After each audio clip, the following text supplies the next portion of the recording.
Una voz que le canta nuestro folclor con sentimiento y picardía, llegando a los corazones peruanos con estas lindas guayachas.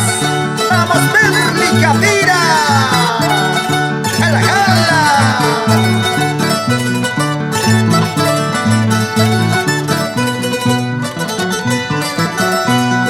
¿Recuerdas, cariño, de nuestro juramento? ¿Recuerdas, cariño, de nuestro juramento? Cuando me jurabas nunca olvidarme, cuando me jurabas nunca olvidarme.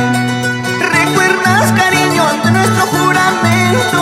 ¿Recuerdas, cariño, de nuestro juramento? Cuando me jurabas nunca olvidarme, cuando me jurabas nunca olvidarme. Ya te olvidaste lo que me juraste, chiquita. ¡Ay! Ahora vamos a gozar.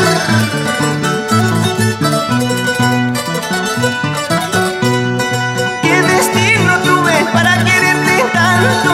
¿Qué destino tuve para quererte tanto?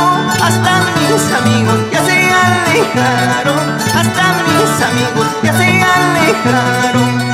¿Qué destino tuve para quererte tanto? ¿Qué destino tuve para quererte tanto? Hasta mis amigos ya se alejaron, hasta mis amigos ya se alejaron. Así, así, Berli Capira.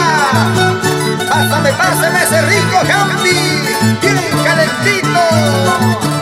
¡Ay!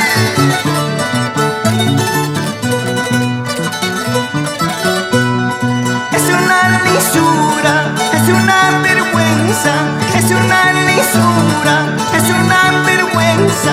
Tomando cerveza con tanta pobreza, tomando cerveza con tanta pobreza.